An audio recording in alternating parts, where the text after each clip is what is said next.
Okay, and we are live. Okay.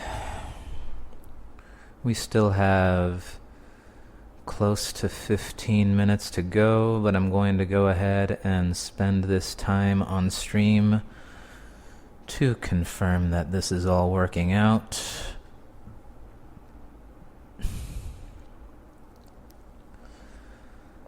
One, two, three.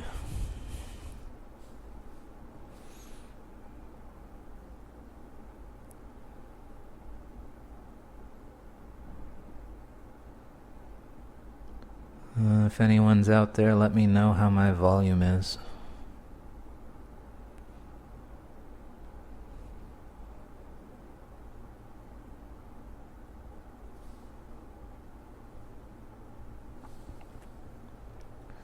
Hum hum hum hum hum hum hum.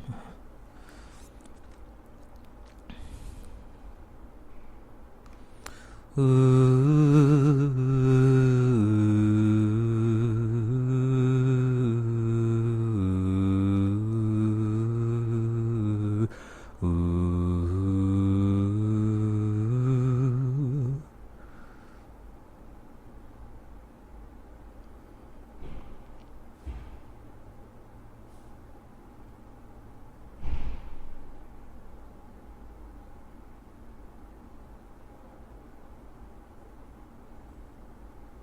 Hello, this just out. Let's see, could you let me know how my volume is? I don't know how this sounds on the other side.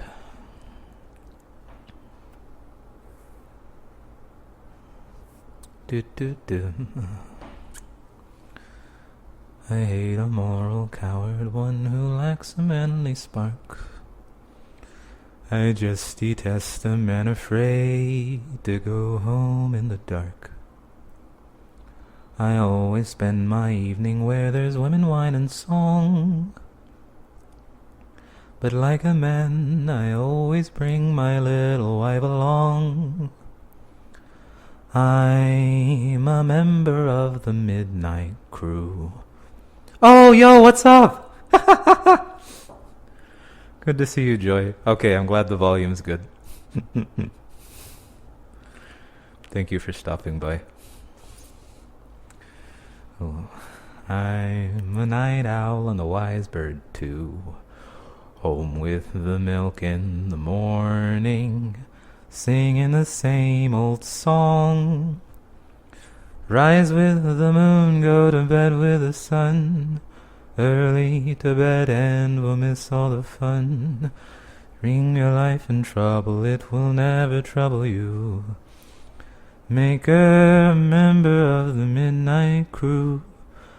Make her a member of the midnight crew.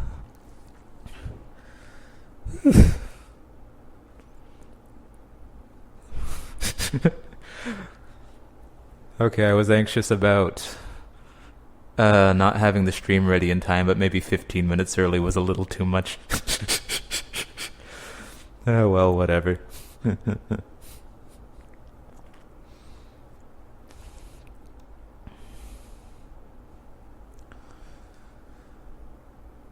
Hum hum hum.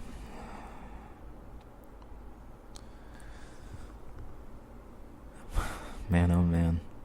So Hive Swap 3, huh? Ah, man. That was really exciting.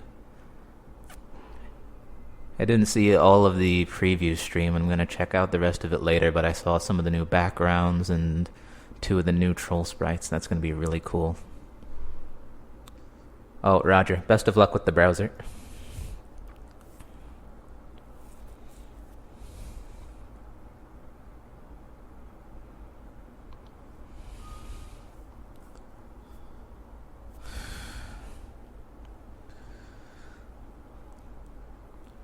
And so we're counting down to the time where we agreed that the stream would start. Hey, how's it going, Cosmo? Thank you very much for stopping by. I'm glad the volume's working out good.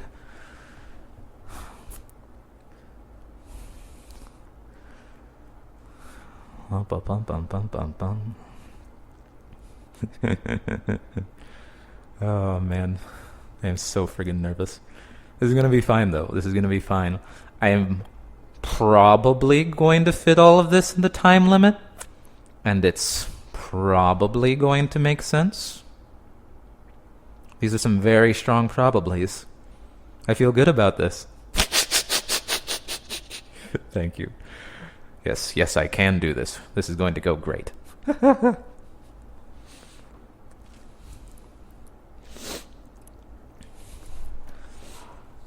Oh, man. We still got 10 minutes. Does anybody want to doodle? Name your request in the chat and I'll, draw something and hold it up to the camera or something.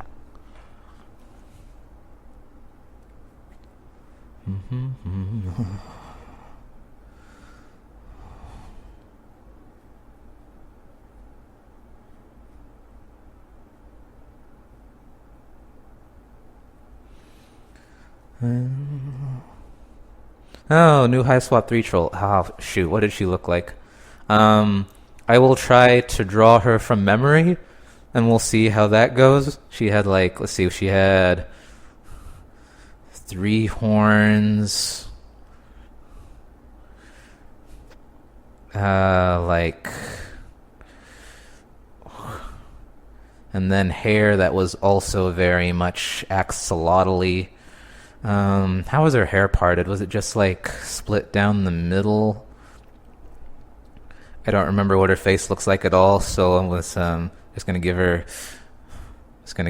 a little face. Did she have overalls?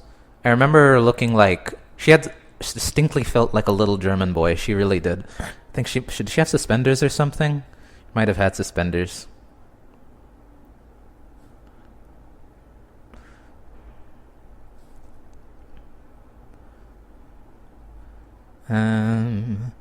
Did she have a skirt or pants? I don't remember.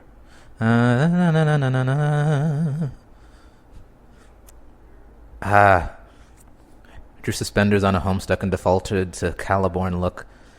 This is not going to be accurate at all.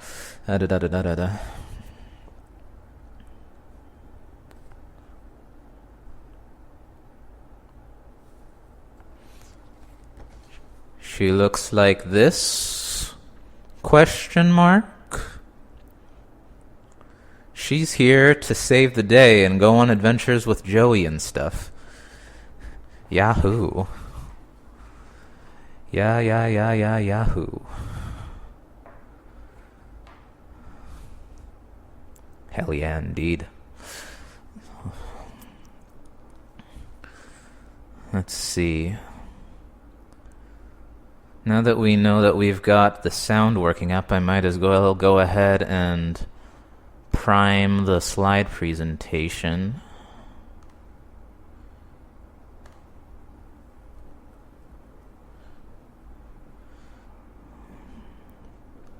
Hello, Anarchist Alien Queen. Welcome to the panel. We're going to get started in, 9 minutes now. I got here a little early to make sure the sound's working out well. It seems like it is, which is good. And so we're all just hanging out right now. If you have a quick doodle request, I'll try and, throw something out onto the sketchbook I got here. Elliot the Bee. Speaking as a person who fully stopped reading interacting with Homestuck at the update where people in tubes... I'm very hyped for this talk. Hooray! People on tubes? Like the ecto babies? Like when John was in the little green suit with the ecto babies? That's an interesting place to stop.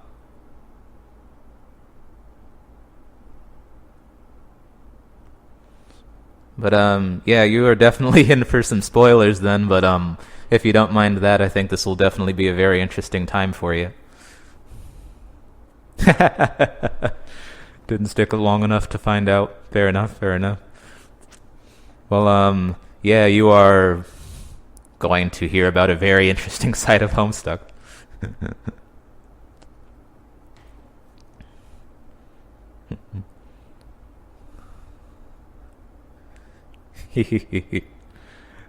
Well, thank you for your readership. Oh, man.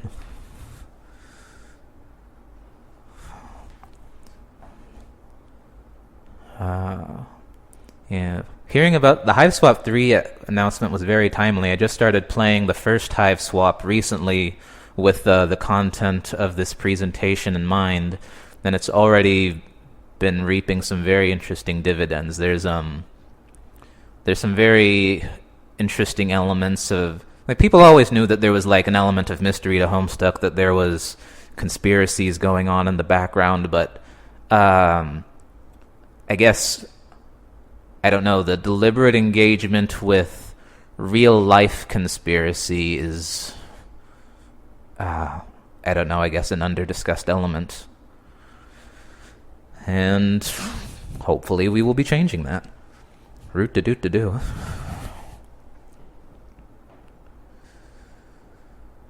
Let's see. 5 minutes to go.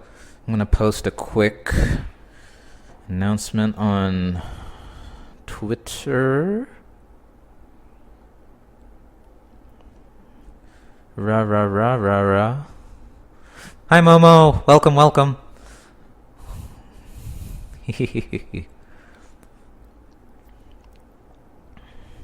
5 minutes. Okay. Last update for Twitter. And then one more for Tumblr. Look, I'm so excited for your take on Hive Swap Clown Church when it comes. Oh yeah. No, I already have a Marvis thing in the drafts, and a little bit on Cha. I think I've already written a little bit about Chahat, or Shoot, or however you want to pronounce that. The ambiguous pronunciation is where they get you. Goodness. But yeah. I'm also getting I think a closer sense of what's being done with narrative voice in FriendSim, because I remember, like, my least favorite route playing through FriendSim originally was actually Karako. There was something about the way that Karako's like a silent troll. He just says honk, and so you have like this unusual amount of narration going on. But there was also like the quality of the narration just like didn't seem as good as usual, but I'm starting to think that might be precisely because Karako is like this little non-speaking child. Like, I don't know, I'm going to go through that kind of with the possibility in mind that they were trying to like be childish in the way that they were writing all of the narration, and that sort of attitude might go into the way that other parts are narrated by the MSPA reader. And so, like, even though there seems to be that clear demarcation, again, that character voice might be influencing the MSPA reader's voice, which I guess they sort of prime you for by having the first one be Ardata, who is literally mind-controlling you, to get you into the idea that the other character's voice can enter into the MSPA reader's voice. But we'll see. We will see.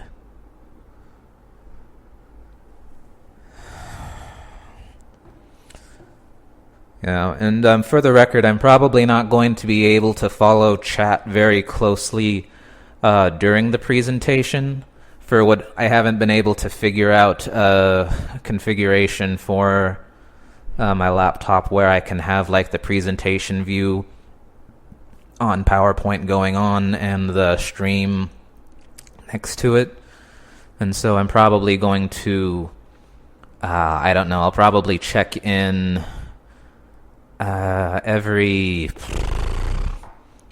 maybe when I'm a third of the way through the presentation, I'll take a quick breather and check in on how the chat's doing, just in case. Like, there's going to be a Q&A at the end, provided I'm able to get through all this fast enough. But, yeah. I don't know. Also, the last time I tried doing a presentation, I kept like obviously I'm very nervous. You might hear that in my voice a little bit, but the last time I kept getting especially tripped up on trying to answer questions as they were arising during the presentation and ended up losing my train of thought and losing whatever coherence it was going to have in the first place. And so I'm going to try and avoid that this time, but I don't want to avoid chat completely. So we'll check in occasionally.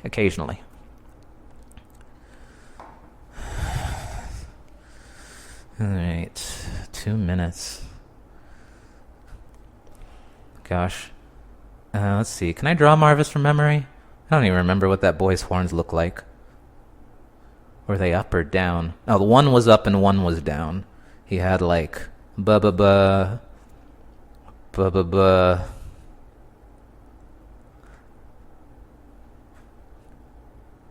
Has like a tongue out because he's a pop star naughty boy or whatever. Handsome. Oh, this sucks. Okay. Give him a nice top hat. Nice top hat for Marvis. Let's give him a yaoi chin. Oh, that is good. Unfortunately, I've already drawn the top. You know what? No, we'll just draw the top hat again. We'll tilt it. Give that a little tilt. Big open chest because you need to see what he's got to offer. Metaton pose. There we go. It's Marvis, everybody. Yay!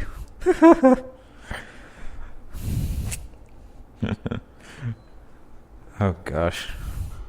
Alright, it is officially 4:30. Gonna give everybody, I think, 1 or 2 more minutes to stream in, and then we'll go ahead and get this rolling because I am not confident I'm going to be able to get through all of this. Luckily, the presenter view on PowerPoint has a timer, so I will have some idea of where I am along presentation-wise. But, yeah. Hey, everybody. Hello.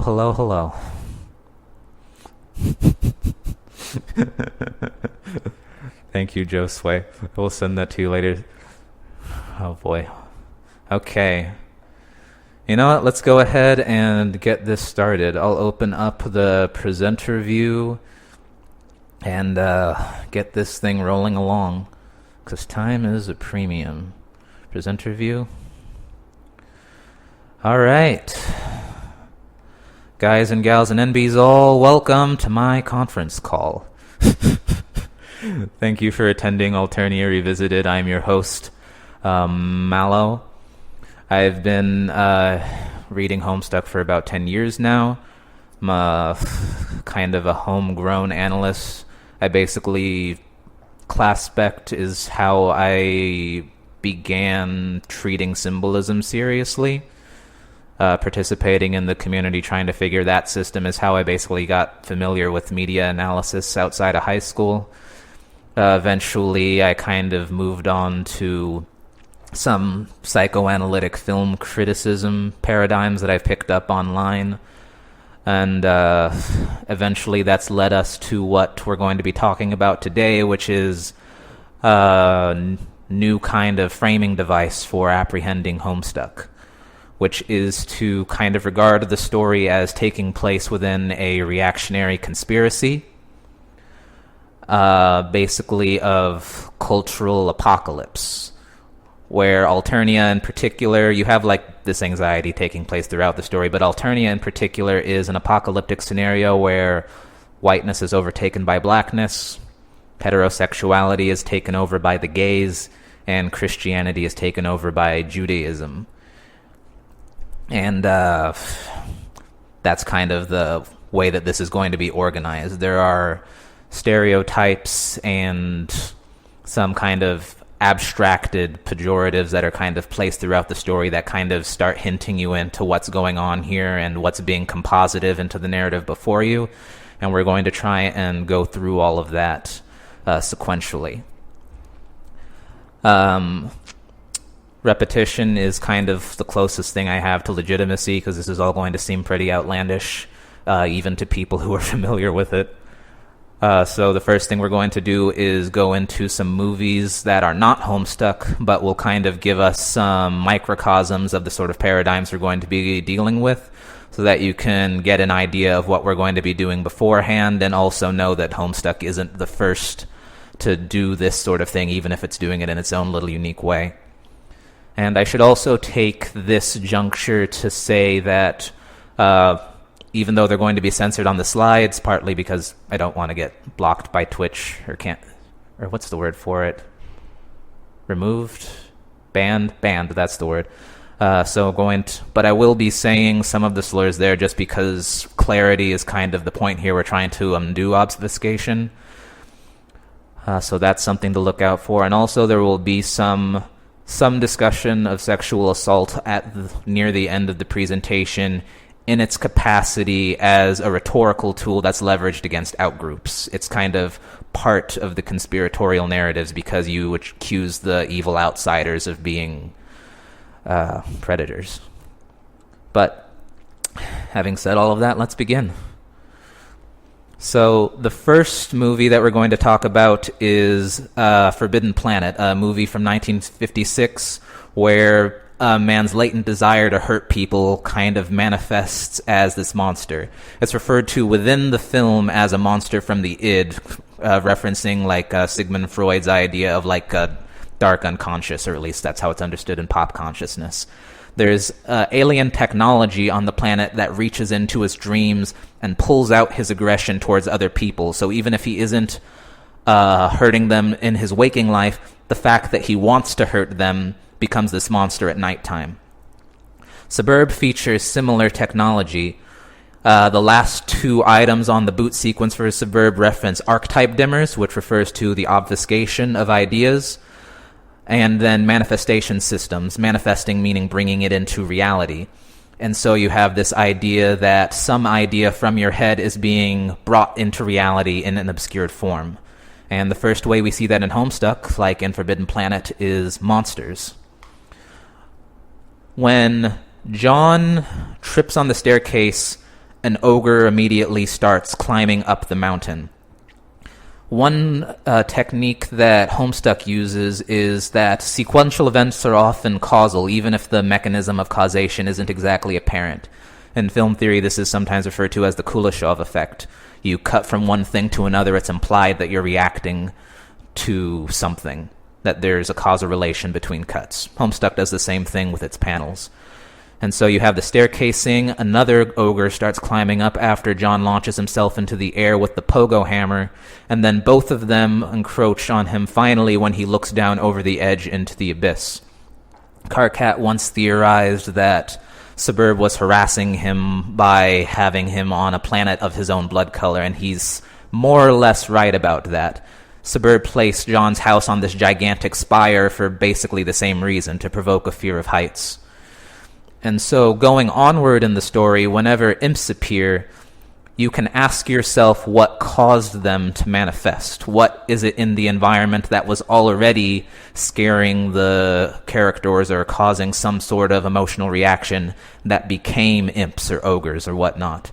And the same thing goes for trolls. Even if they aren't, strictly speaking, game constructs, they're treated in the same manner in the story. So when somebody is trolled, you can follow the same process and try and find out what it was that had been, provoking them in the first place, before a person started provoking them. Next movie is John Carpenter's Halloween. You might already know the plot, but the basic outline is a killer, Michael Myers, escapes from the asylum and starts terrorizing his town. His former psychologist, Dr. Loomis, thinks that Michael is the very embodiment of evil and plots to kill him, and basically stands in ambush with a gun outside of Michael's childhood home. The home hasn't been occupied since Michael was very little, because Michael killed someone while he was there. Nobody wants to live in a murder house. And now it is very decrepit, very spooky, has a history of murder, and is kind of regarded as a haunted house in the neighborhood, so trick-or-treaters are daring each other to go inside. Now, Dr. Loomis wants to deter these trick-or-treaters from going inside for their own safety. But the manner he chooses to deter them is very strange. He puts on a very deep voice. He says, "Oh, you kids better get out of here," or something like that. And so why does he do that? And there's a detail that comes up elsewhere in the film that kind of starts giving you a sense of why he makes this otherwise inexplicable voice decision. In this pristine neighborhood of white houses and green grass, there is a little shot of a tiny bit of black graffiti on the sidewalk that just says evil. And so that's kind of the anxiety that Halloween is speaking to. The central fear is that the urban is going to intrude upon the suburban. The asylum is a metaphor for the city, with it's kind of a hothouse, a place where violent psychopaths are being cooped up. John Carpenter actually repeats this motif in Escape from New York, where the entire island of Manhattan is literally turned into a maximum security prison with armed guards on every side of the island. And the second thing that this indicates is that urban fear of intrusion upon the suburban is racialized. Loomis was doing that deep voice in order to invoke blackness. And Michael's white mask, or rather his whiteness, kind of is itself a mask. He represents a black bogeyman intruding upon there. Which leads us to our first section there, Homestuck's treatment of racial anxieties and racial stereotypes. Carpenter is kind of performing Caliborn's enchantment here, where the crown is switched. Even though you have a black bogeyman walking around, it has a white mask on it and is regarded as a white guy. And Michael literally is a white guy. This is what he represents, rather. And Carpenter, like Caliborn, is kind of securing the prankster's gambit here. He's got the audience unwittingly participating in what is basically a racist nightmare of, invasion of the urban upon the suburban. And this kind of brings us back to John, with the big black ogres encroaching upon his White House. His fear of falling is a fear of the rise of that which was once below you. The vertigo is socialized, and that's kind of how you have the basic paradigm of racial anxiety in here. It's kind of this fear of invasion from without. Hussey first touches on this in Problem Sleuth. You are, you come into the game, you have 1, 2, 3 walls on either side of you as you meet him. He turns around and looks at the fourth wall and spots a mural celebrating ethnic diversity. And that's kind of the basic idea there. On the perimeter there, watching you is, minorities, with the audience kind of standing in as the paradigm. This comes up again in Homestuck with John's peanut allergy, of all things. His peanut allergy is introduced alongside a fear of judgment. He's not as scared of the peanuts themselves as he is scared that his dad is going to look down on him if he falls for the prank that would lead to him ingesting peanuts. And accordingly, the next time John's peanut allergy is brought up, he says he is allergic to the scorn of the peanut gallery. The peanut gallery being, in some contexts, a word for segregated seating, back when segregation was still predominant in the United States. And as an extension of that, several of the black celebrities invoked in Homestuck function as peanut references. You have Snoop Dogg, who's obviously related to Snoopy there, and the word Snoop is invoked to refer to washing.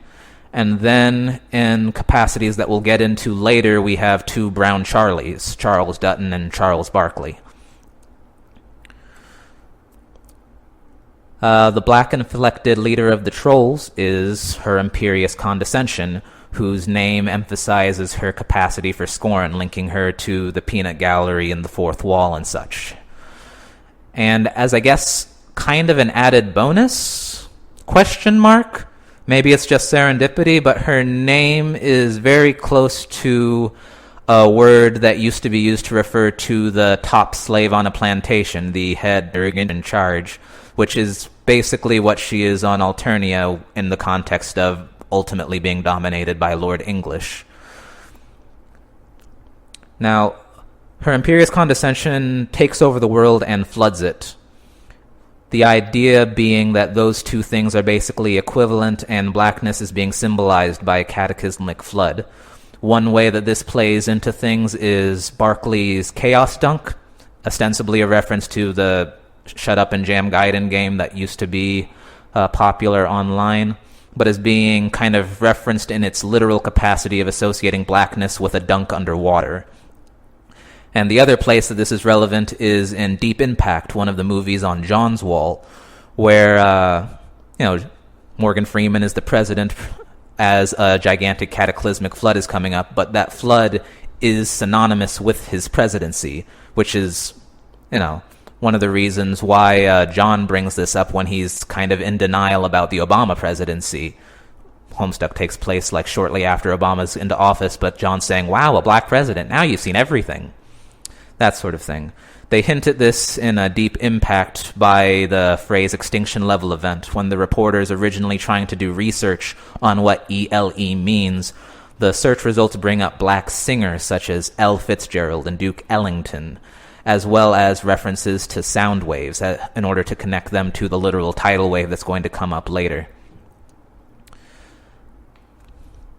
And so we get to Alternia, which is basically the outcome of that flood.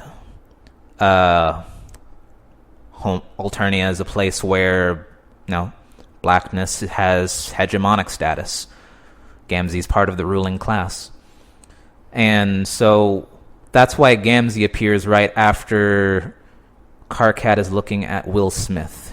It's kind of that's manifestation for you. Gamzee is a direct manifestation of Karkat's engagement with blackness as a concept, which kind of brings up a weird point there, because Karkat expresses an admiration for Will Smith, but expresses nothing but contempt for Gamzee's speaking mannerisms and his general way of being there. There are kind of two different ways to reconcile that. One is that this is all taking place within a racist narrative, and so even if this is ostensibly a world where blackness has taken cultural hegemonic status, the story is still racist, and therefore the admiration that might come with a ruling class or whatever, or being high status, must also have contempt heaped upon it. Another reconciliation would be that there's, in the context of this new society, that becomes resentment or envy on Karkat's part, but we're not going to worry about that too much. There's too much to talk about. Another way that black hegemony is actually addressed is through the euphemizing of horses. Horses become a symbol of blackness there. You see this partly through some puns there. You can see in both Horace's dialogue and Detective Pony, there are some sneaky little puns on the N-word. With particularly Dirk's example, Acorn Nickered, as if to say vile slurs emitted, has a structural repetition in Horace's gag where the mosaic completely misses the thing that's actually supposed to be censored.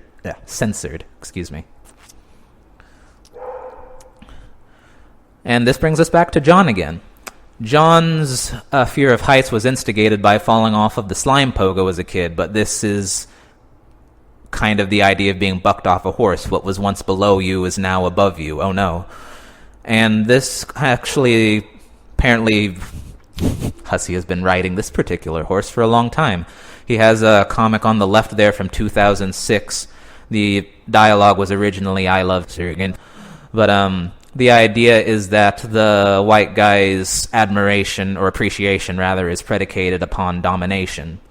And once he's bucked off, you have the situation that's being presented with everything else going on here. A real-world analog is brought up when we visit the Parcel Mistress. You have references to the state of Rhodesia, which was a white colonial government in what is now Zimbabwe, which is a black majority government. This reference to racialized revolution was also present in The Wayward Vagabond's introduction. His chess game, to be specific. You have a resounding victory of black over white, and also brown contents erupting from a pink container. These are sort of the same thing. The whole idea of revolution is being kind of mixed with a paradigm of birth, and it invokes the terror of black babies being born from white mothers. Another part of racial fear-mongering is the idea of miscegenation, race mixing, which is what our next section is about. Now, the basic idea here is that trolls are gray because it is a combination of black and white in the most literal sense. Their reproduction cycle is also racialized, or rather the matter that trolls are all having sex with their own mother in a mediated fashion is being sexualized. In Homestuck, only characters affecting blackness say motherfucker. Of course, you have Mina, who is, her imperious condescension. Gamzee is literally introduced with the phrase, who the motherfuck is this motherfucking motherfucker? Carcat starts saying motherfucker only after he calls Jade racist, as though that was what he needed to qualify for the word or something. And of course you have Dirk and Dave the rapper, Dave in particular being someone who jokes about banging hot moms all the time. And the idea is that motherfucker is being used as a racialized context. The Freudian Oedipus, as far as Alternia is concerned, is black, and the mother that he fucks is paradigmatically white. Another aspect that is being racialized in troll reproduction is the matter of, everybody is like banging the mother grub in the mediated faction, but it's always two people that are going after the mother grub there. And one part of racialized pornographic tropes is the gangbang, where you have multiple dudes on one girl. And so that's kind of where ICP is coming in. ICP itself is kind of being invoked as a fear of cultural miscegenation, I guess if you can say that. The idea that blackness is this corrupting force. You might remember in the Skynet lore, which among other things was like a big conspiracy thing. They even had Obama birther stuff in there.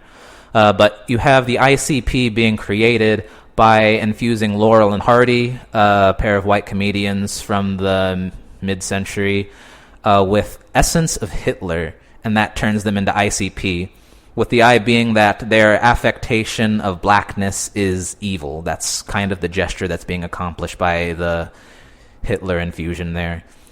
Another way of approaching it is that they are kind of in that capacity like Michael Myers. Even though they are white guys, they are functioning as a vehicle for racialized anxieties. Their dual presidency in the White House is going into miscegenation tropes. With whiteness on Alternia being paradigmatically female or feminine, and masculinity being paradigmatically black, you kind of get a little bit of that in the mother-child dynamic of Porum and Cankry. For one thing, the whole girls rule and boys drool thing that you hear in Latula's theme song is kind of a reference to this whole thing there. Girls rule as in the mother, boys drool as in the baby, which ends up becoming a racialized paradigm. Implicitly white are the mothers, implicitly black are the children, da-da-da-da-da. But at any rate, when Porum is critiquing the patriarchy in her discussions with Latula, it has an implicit racial component. She tells Latula to just be herself, but her actionable advice, the terminology she tells her to get rid of, is all black inflections, all up ins, putting Z on the end of things, saying yo a bunch, that sort of thing. And Cankry is likewise black-coded in service to this same dynamic, but that'll take a little bit of lead-up there. So we're going to actually go back to Problem Sleuth for a second. Okay, so both the gaze and the tentacle probe humiliate is the idea there. You have this gigantic eye coming in from the fourth wall. Then it like puts its tentacles all over a stick. He walks away, suddenly reminded of being ashamed or being shamed for being fat when he was a kid, with people mocking him. And those two things are kind of synonymous, the gaze and the tentacle.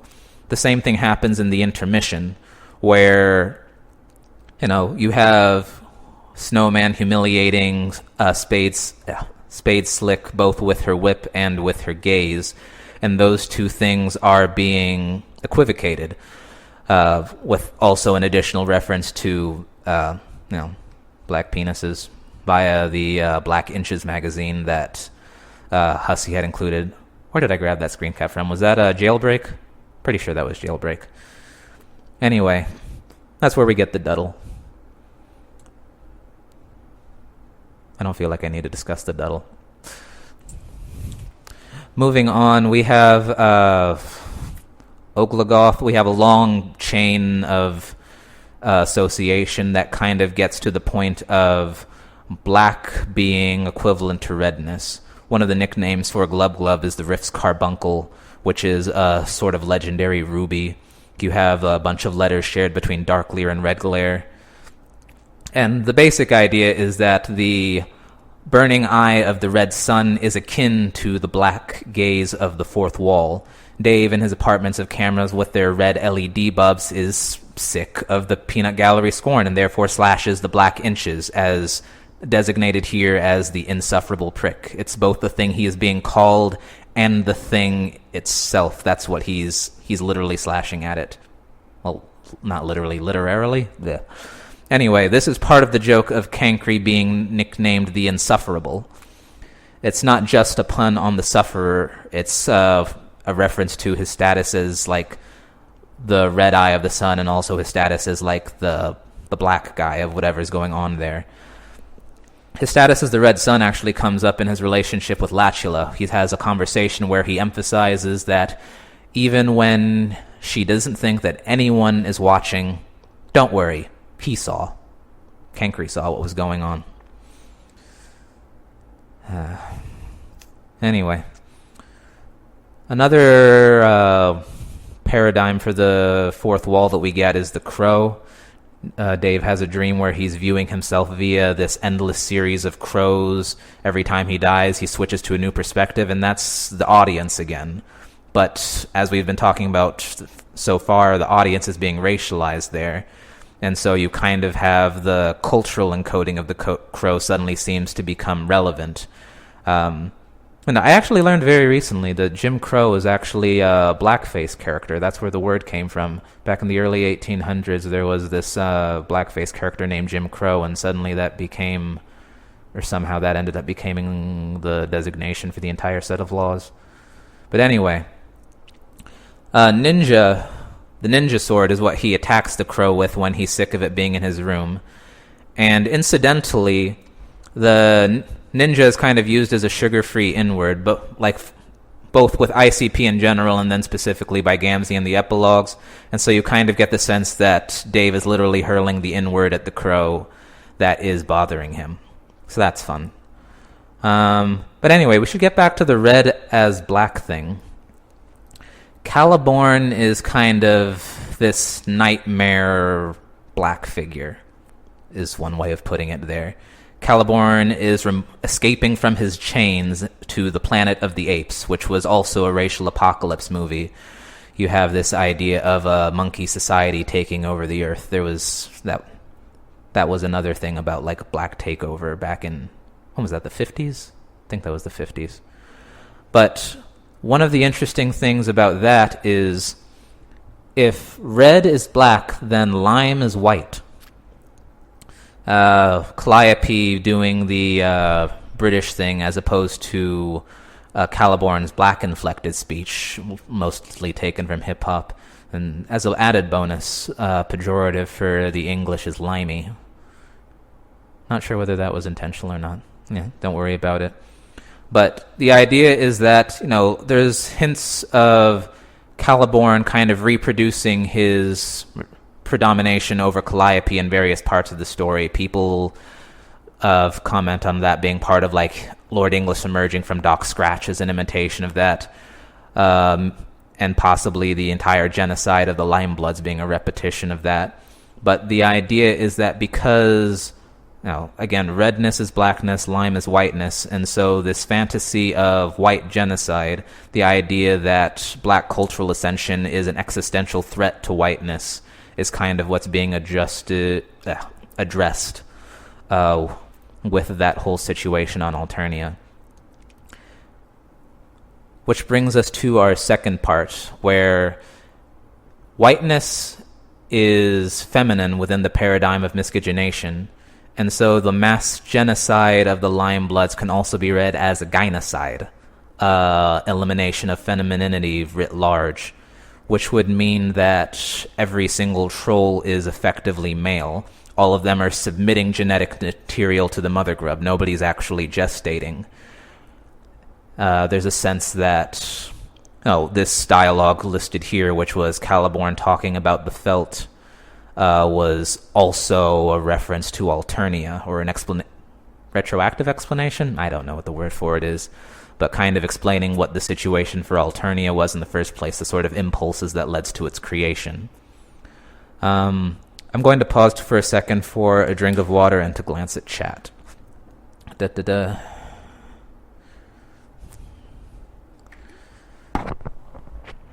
Oh.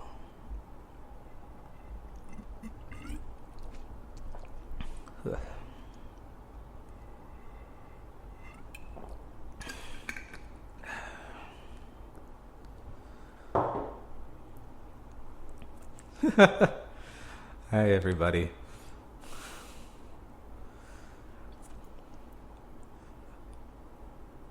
All right. Where were we? Right. Limebloods. The whole way that the whole idea of the Limeblood genocide was discovered in the first place was people figuring out that the trolls are about evenly spaced along the spectrum, the color spectrum, if you space them out. But there is a shade of green that seems to be missing, which is where the Limebloods would be. And what's interesting is that the trolls closest to the Limebloods kind of have these dramatic approximations of femininity. You have the bloody cave with Nepeta, you have Kanaya's midwifery, but it's never quite there. And one of the things that they do, I guess, to because if every troll is male, then every single troll girl is essentially a trans girl. And I think that's part of why they associate girls on Alternia with role play. It's not just because in fandom spaces role play was viewed as a feminine activity. That entire paradigm is almost a disguise for what's going on Alternia, where the association of femininity with role play is a coded reference to their status as trans people, where femininity necessarily has to be performed on Alternia. There is an exception to that, though. Karkat is a mutant Limeblood, which would suggest that he is Alternia's singular female somehow. His rejection of fashion suddenly seems to become overcompensation, where he's trying to assert himself as masculine, because he's defensive about it. The blood aspect is kind of functions as a reference to periods, to menses, and all of the references to Karkat being hysterical don't come across as like, oh, haha, the boy is being hysterical or whatever. It ends up being like kind of sexist in a roundabout way. Like the single female troll gets the hysteria jokes, which is very strange, and a love of rom-coms. So that's fun there. It also, and this one I'm not quite as sure about, but the whole matter of Porum insisting that Cancri put a shirt on seems like, I don't know, like Tumblr ban. No female presenting nipples allowed. Which is kind of an ironic reversal itself, given that they seem to be presenting exaggerated paradigm of Alternian femininity and masculinity and the conflict between them, while respectively being a trans man and a trans woman. But anyway, Sauper slime then, which is kind of, if not literally lime blood, representative of lime blood, is also a reference to mother's milk. It's like it designates whiteness. One of the reasons it's called a shush pap is kind of in reference to a pap smear. There's breasts going on here. It's like you're calming down the baby with mother's milk, but it's also calming down children are necessarily black within Alternia's paradigm of like gender relations, and so the mother is necessarily white, so you have this like calming down the blackness with the whiteness going on there. Yeah. It also kind of like gives you a little bit of, I don't know, context for epilogue Gamzee developing an addiction to breast milk. It also kind of gets into why, of all people, Karkat is subject to the jokes about being shattered by Equius. One of the ways that this paradigm of, I don't know, femininity being fragile in Alternia is through Phaiduspan with it's kind of a repetition of what was going on with the Wayward Vagabond with the birth of the black baby from the white mother, literally tearing it asunder. And so Karkat representing the white mother within the context of Alternia means he is particularly fragile within that paradigm.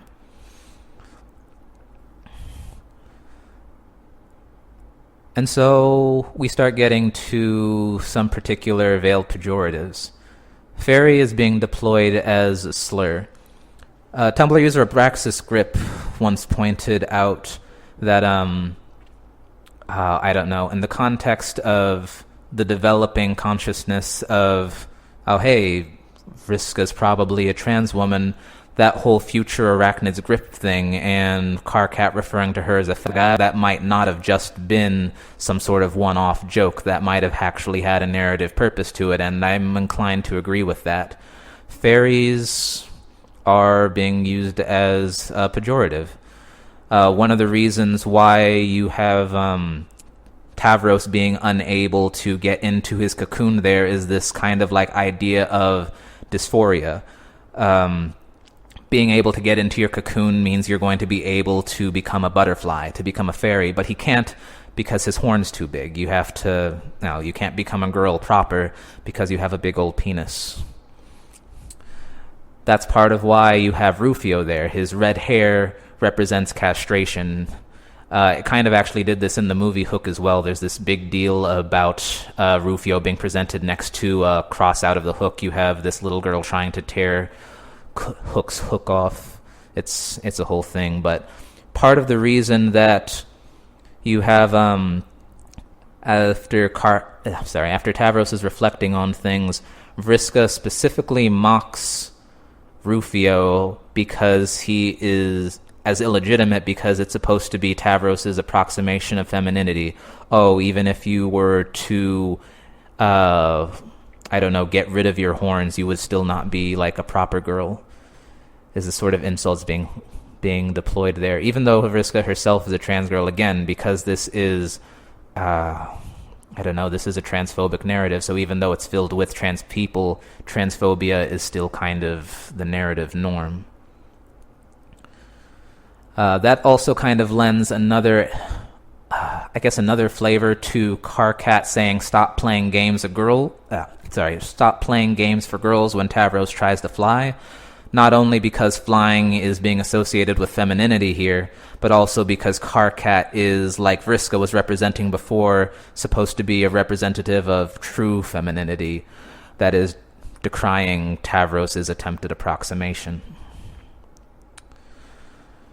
Now, Horace, one of the ways that you get Rufio presented as this figure of castration is through his breakup with Horace, who has this big face that looks like a penis, was the big joke there in Openbound. But it's also representative of a head, and so you have decapitation being discussed at the same time.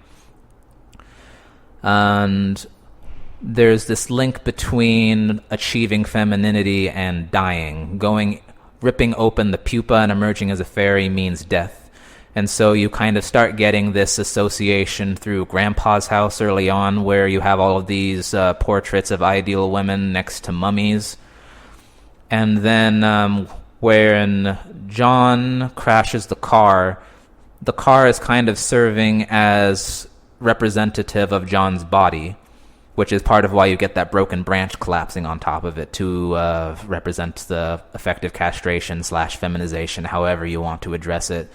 And then Vriska manifests, and they have a big old conversation about escaping the sort of life that society has built up for you and trying to move to something else, all while there's this big red X on Vriska's crotch to, again, reference the castration / decapitation / femininity through death, or however you want to approach it.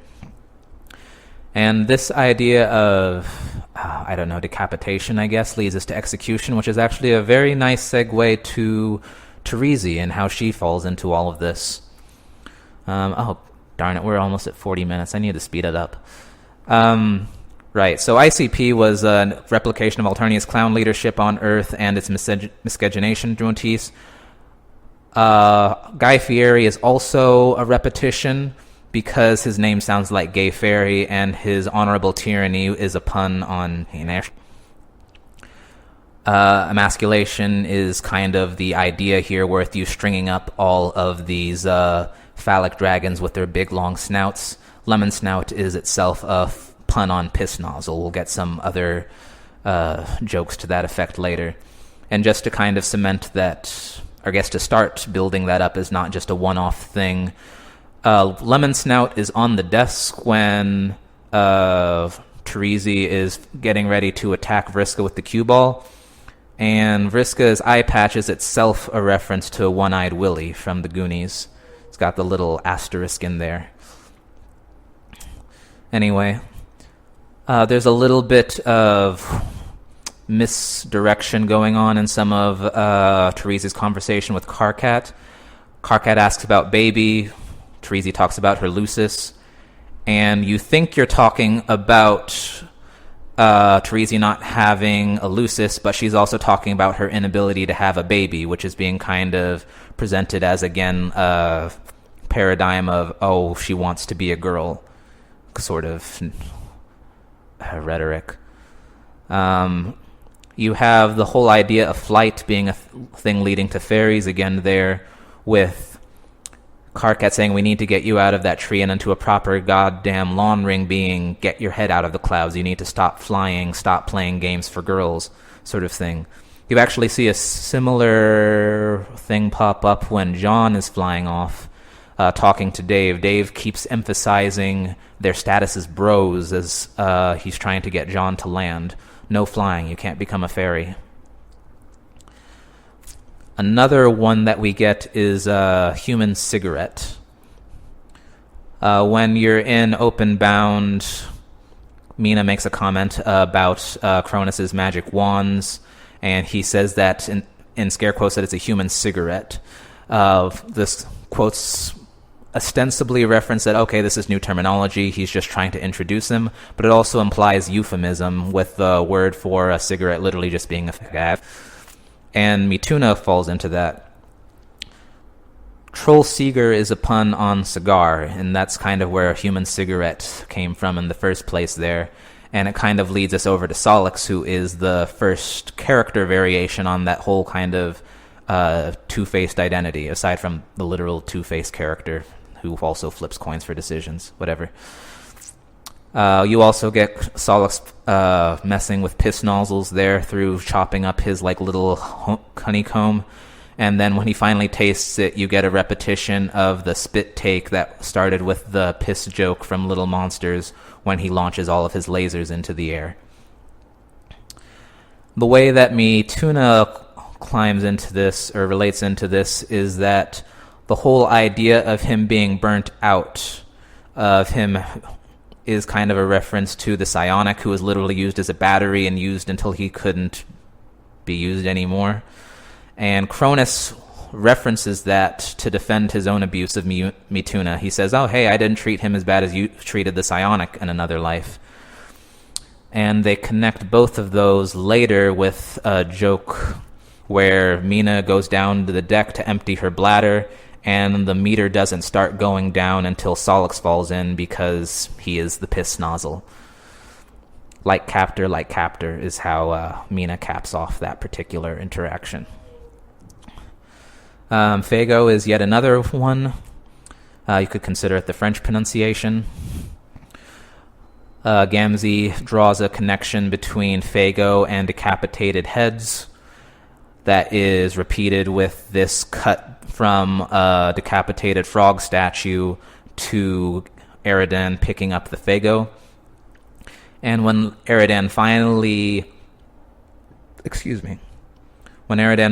drinks the Fago, it is directly associated with the fairy drinking the Troll Seeger. Motherfucking chug that shit like you in the bottle was reunited lovers. Then, right after that, Karkat does a spit take. And you get a little talk from Spade Slick about wanting to stab himself in the stomach and puke blood. And this is something that ends up coming up later with the Alpha Kids, but you have to remember that Pfeffery is representative of... She is a trans girl here, and so the necrophilia that is seemingly causing Karkat disgust is also kind of a front for disgust towards homosexuality, which is also kind of what goes on with the Dirk Jake kiss. You have a gigantic vomit volcano going off in the distance. Jane expressed disgust. And, where was I going to go with that? ... Oh, right. The whole idea of a vomit volcano was actually, that phrase is from the first conversation between Karkat and Solix, and Karkat specifically associates it with femininity, with the eliminated lime bloods therefore, and it's kind of like the normative perspective, I guess, the one that is afraid of everything that Alternia represents. And so, but at any rate, you have this association between femininity and disgust because they're the ones that are disgusted by all the homosexuality. Another way that comes up is that those phallic noses that we got from Terezi's dragons are referenced as being crinkled up whenever you have an opposing masculine paradigm. When Nepeta is in her smutty RP session with Terezi, Terezi's big phallic dragon is countered by a Kohler bear. She's sated with a Kohler bear, Kohler being kind of bile, again associated with vomit and whatnot.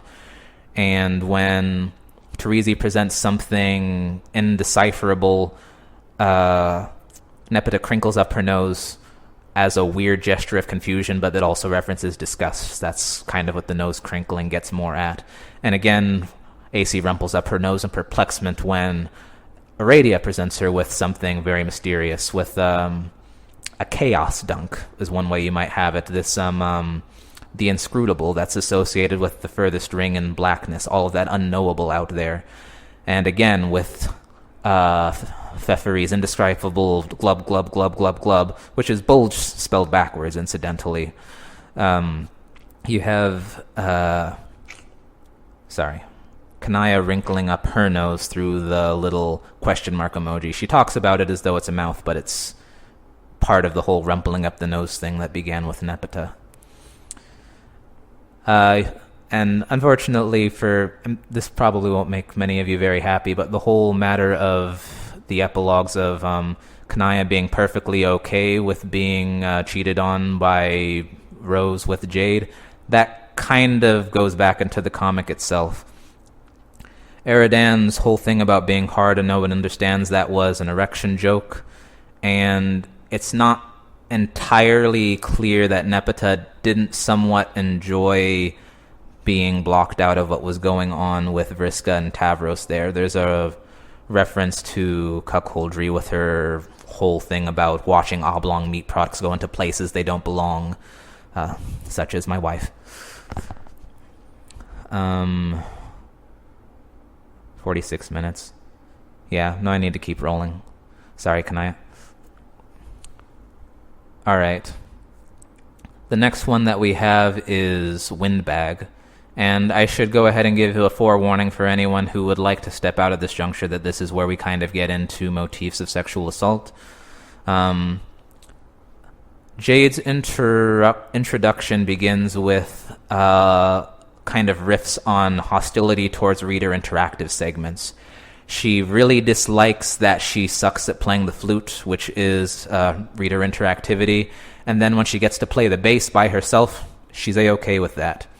She really hates when she is doing the memory game with the fruit, which is framed as being reader interactive, and then she does it by herself and everything goes swimmingly.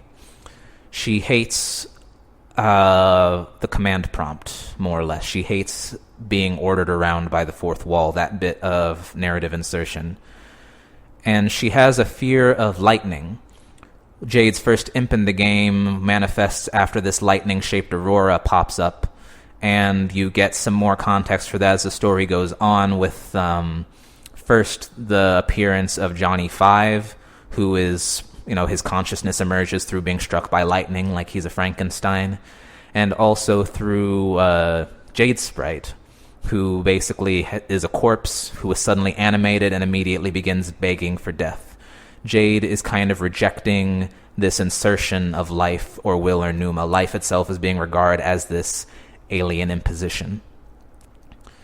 And for whatever reason, Jade seems to regard that her own life force emanates from Grandpa for some reason, which is why you have this whole idea of Jade shooting at herself but killing Grandpa. If Grandpa is supposed to be her life force, killing him is kind of synonymous with killing herself, is kind of the idea that's being gestured at here. Which is why CD's explosion of foam implicitly comes from Grandpa. You had a scene way earlier in the comic where Dream Jade is punching CD, but in the real world she's punching Grandpa's dummy. Then CD comes down from the sky and hits Jade with this foam explosion, which is, implicitly coming from Grandpa. Accordingly, when we get into the Grimbark stage, it's formally caused by the Condes's possession, but is implicitly caused by Jade suddenly catching a glimpse of Jake's banana hammock, which is emphasized again right before she gets crushed by the big white protrusion there. And so you start getting this sense that Jade might have been assaulted as a kid. It seems to be strongly implied, if not outright stated. And that comes up again in the epilogues. All of the times where Jade's will is taken over, where another will inserts itself into her body, occurs or manifests, if you want to say it that way, after somebody brings up the topic of sexual assault directly or implicitly, or else starts interacting with her violently. Roxy talking about not being consulted about having babies. She's referring to ectobiology, but Jade talking about, and that's when Calliope takes over her in the meat epilogues. The dead Jade falls from the sky and eventually gets possessed by Calliope after Jade discusses the idea of Jane raping Jake. And the final possession in meat happens after Kanaya is shaking Jade. But this is kind of parcel to the general homophobic conspiracy that's going on here. You kind of get a reference to that through one of Jane's posters, where you have Tobias on the wall. His repressed feelings of attraction towards men is linked at the end with... I never watched that show. I don't know what this was supposed to originally represent, but the idea of anal rape there, this idea that being gay is, calling you a rapist.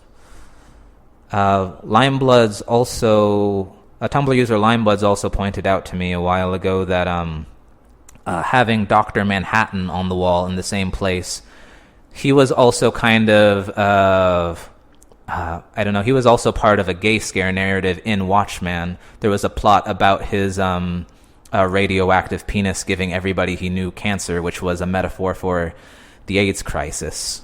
And so all of this fear, and that ended up being fabricated in the story. But it was kind of a representation of gay panic. And so this whole idea of Jake being presented as a predator can't really be separated from the idea that he's being presented as gay. And you kind of get that, and that's kind of where the windbag thing comes in. Originally, Jade called Grandpa a windbag in response to the quote on the left. But, and the whole idea of being a windbag, because the pneuma, which is synonymous with the lightning, is the idea of breathing into somebody, breathing life into them, this divine breath that animates them and brings them to life. But the original, just kind of straightforward pejorative context kind of combines with that. Jade's just calling him gay.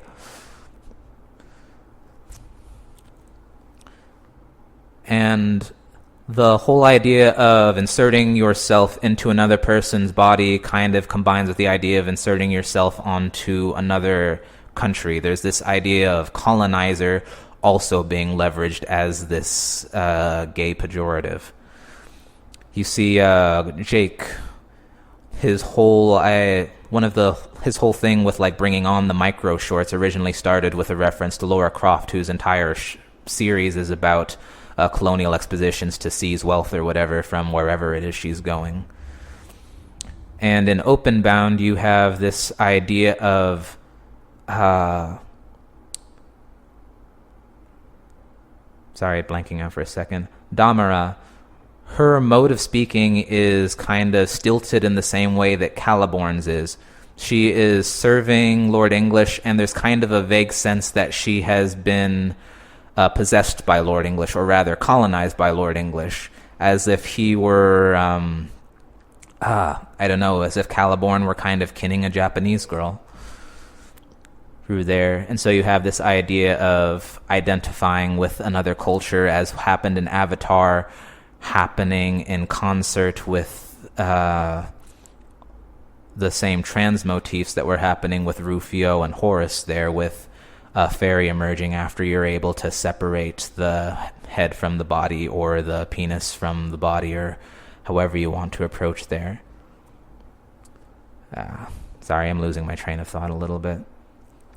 Anyway, the first moment that this whole idea of being of your voice not belonging in your body kind of came up in Act 1 as John's staring at the fireplace. The whole mismatched quote there happens as John's kind of gazing at his grandma's portrait.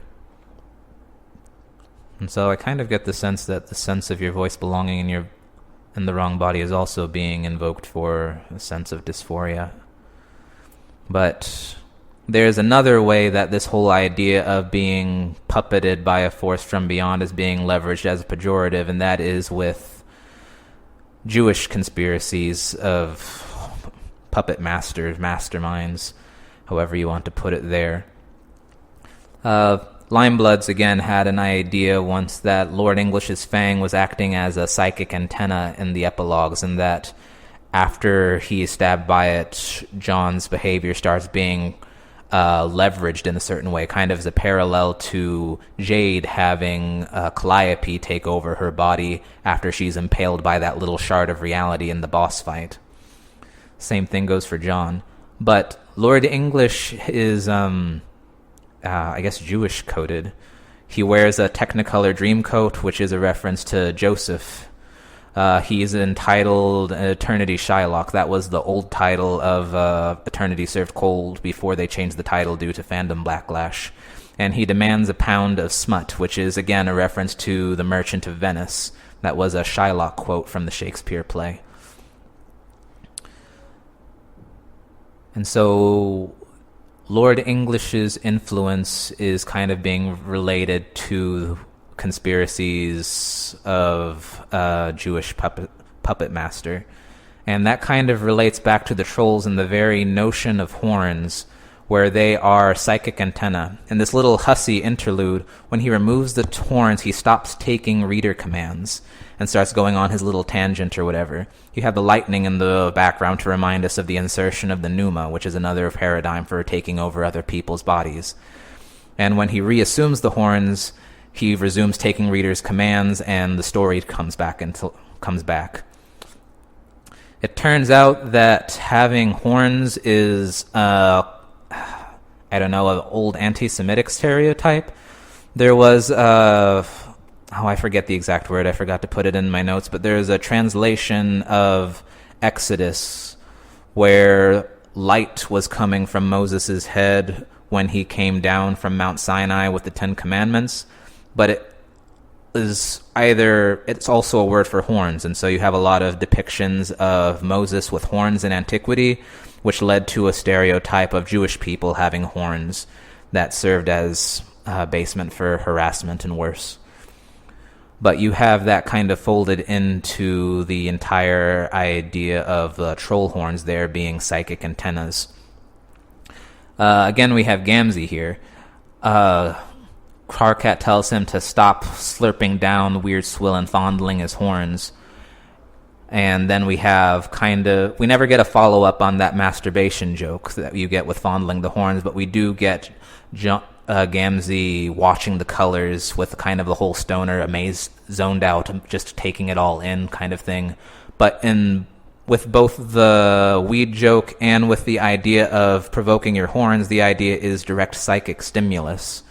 There's this kind of link happening between the eye and the horns in that sense, which kind of brings us over to Cronus, whose gesture at horn removal, which makes him human, which in this case would be taking him away from Jewishness because this is anti-Semitic, also ends up giving him a Schutzstaffel logo, to the little SS that you see there disguised as a double lightning, to emphasis that he is separating himself from Jewishness.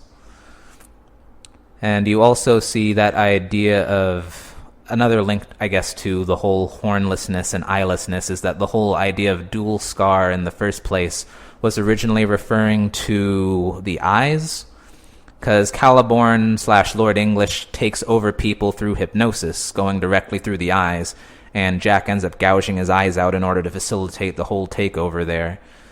And so there's this idea of... Actually, I guess it's kind of a contradiction there if you end up removing the eyes in order to facilitate the direct control. There might be something that still needs to be unraveled there. Whatever. Dave time.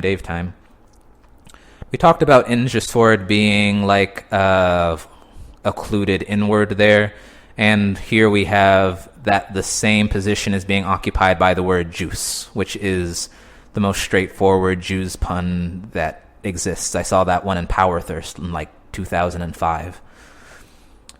And incidentally, Dave is also being terrorized by a puppeteer, which is feeding into that same sort of paradigm there. You have, I guess, one of the ways that you have this all kind of wrapping back around into an ultimately,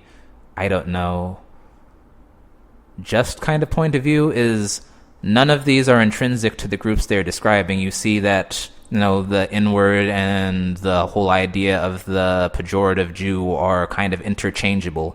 You have this outside figure that's being constructed with the same properties and different names over and over and combined as is convenient to the situation.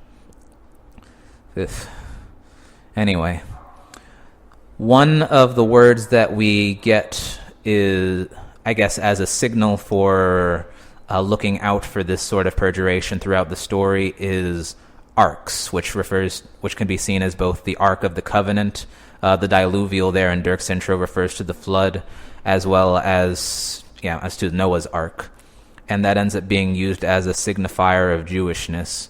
Roxy's bit, for her part, seems to be a reference to blackness because it's obsessed with cocks or whatever. But arcs, that's kind of the word that we have to be on the lookout for.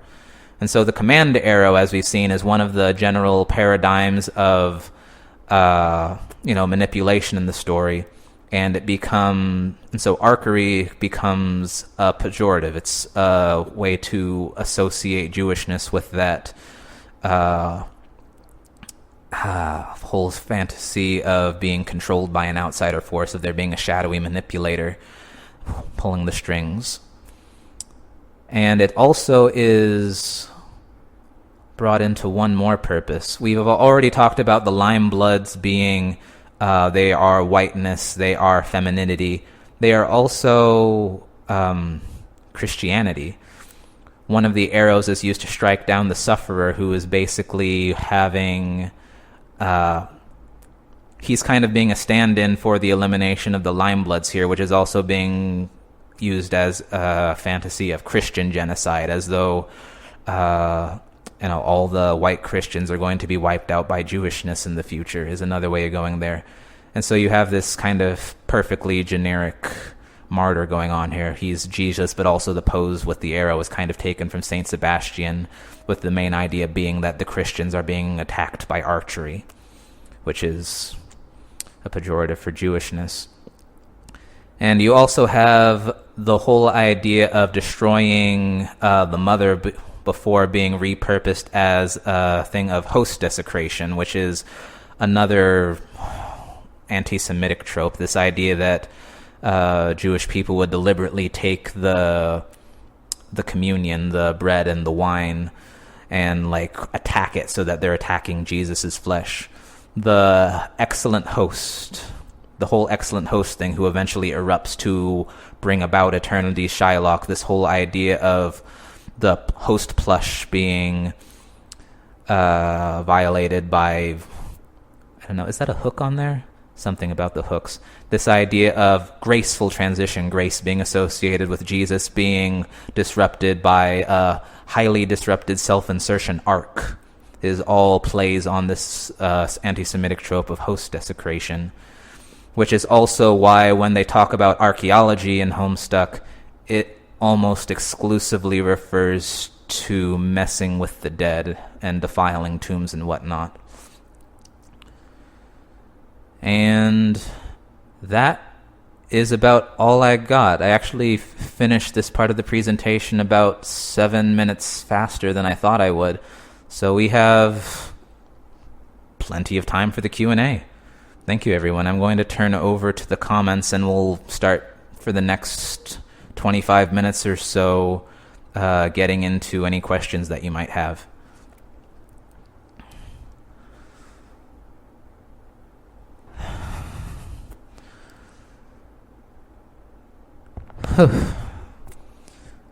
Okay, I'm sorry to anyone who's posted questions before now. I don't really want to scroll too far up into the chat, so if you have anything that you want to ask about, go ahead now. How many times have I read Homestuck? I've done 3 full reads, but I've poured over, when I was going through Openbound, I think I ended up going through that section, I've gone through Openbound alone at least 10 times, just trying to figure out what sort of puns were going on. Will you be personally archiving the stream? Yes, it is recording right now. I'll be posting this up probably on YouTube or something in a little bit. Okay. I'm not getting invited to next year's con. Fair enough.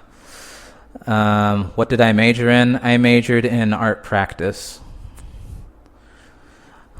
I took a bunch of painting classes and maybe a couple art history classes. What do you think about the community's backlash to talking about such ideas in general? I mean, part of the idea is that if you don't believe me, I'm just a jerk. If you don't believe that this is all the story, I am just inserting all of this into Homestuck. I am being needlessly edgy. I am bringing up all of this disturbing stuff for the sake of it. If I don't manage to persuade you, then I'm awful. That's kind of how it works. Do you think adultism plays into Alternia being a reactionary nightmare? Yes. I ended up putting that aside because racism was the paradigm here, but the whole idea of there being a predominant mother-child paradigm going in there is kind of the whole notion of, having absolute control over a child being kind of I don't know, a paradigm that's really liable to this sort of abuse is another way of approaching Openbound. Thoughts on Jack Noir associated with the cancer part of the Vantises? Jack Noir. One thing that actually gets me about Jack Noir, I mentioned that the double lightning on Cronus's head was kind of a Schutzstaffel thing. I'm kind of suspicious that the same thing was going on with Spade's Slick. Like, that was also being used as an occluded Schutzstaffel thing, hence him being humiliated by the black inches, but I'm not positive about that.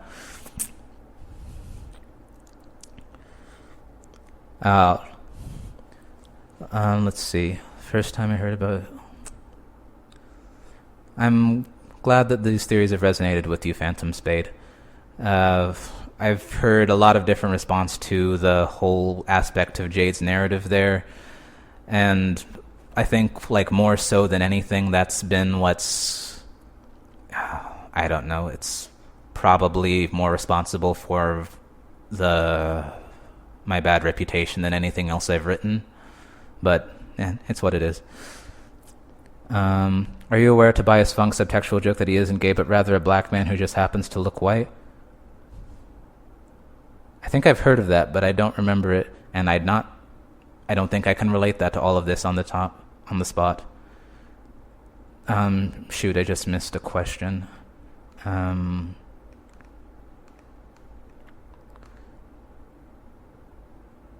Moon Rising. Are you aware of the connection to Kanaya to Jewish blood libel? I turned it around in the middle, so I may have missed it, but that's another anti-Semitic thing. That one, people have also suggested that to me on my blog, but I'm not sure what to think of it. That's a maybe, but I haven't gotten any, because at a certain point, it's like, we're kind of being trained to look for pejorative here, because reading is a constructive process. You have to construct these alternate forms of the words in order to discover them in the first place. But that also means that as you get used to recognizing them, you're also liable to putting them in places that they might not actually be. Because, Hussey has to act on language to create these sort of puns in the first place, and act on possibilities for linguistic manipulation that were already latent in language.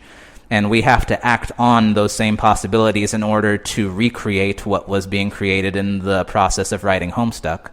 But there's no guarantee exactly that you aren't just going to create your own thing. It's it's a penis Ouija situation.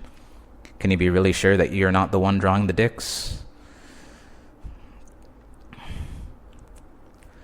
Twinkle Park, I do believe that a lot of this, the majority of this was deliberate. I don't know, I think, how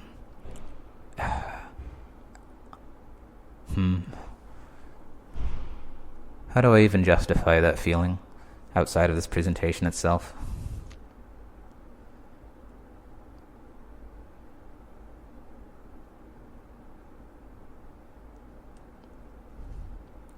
Unfortunate that some miscommunication with the con mods ended up the way it did. Okay, I am in trouble. Cool. Have you used his old comics with Team Special Olympics to tie in some of the hidden meanings? No, I haven't referenced Team Special Olympics at all. The Skynet files I made a brief reference to, because the whole paradigm of ICP being infused with, essence of Hitler was part of what made me realize that this was a whole conspiratorial setup going on in the story in the first place. As well as the Obama birther stuff, him literally coming from a different reality and thus confirming birther conspiracies is what made me realize that the story was kind of being constructed as a conspiracy in that sense. Gamzee's whole character, I'm of two minds about Gamzee. There's a sense in which he is simultaneously like a black character within a racist narrative. He's sort of presented as being a representation of blackface, but also he is having a bunch of racist abuse heaped on him. It's... I don't know. I don't know what to make of that. Oh my gosh. They asked me to... Okay, I should have been monitoring my messages. Apparently the mods asked me to check my Discord messages a bit ago, and that is entirely on me. I can understand that they would be upset about that. Okay. I messed up. If the mods are watching right now, I apologize for that. Yeah.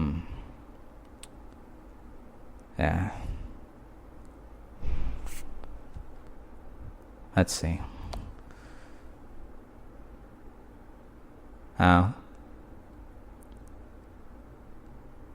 Let's see, where are we for time?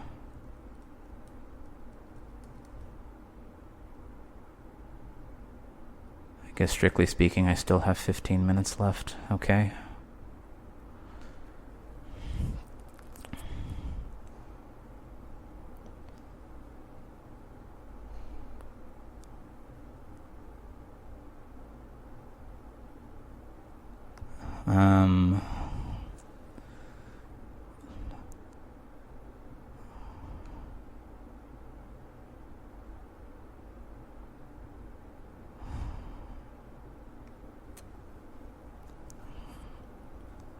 Wouldn't worry about it now. Things can be resolved later.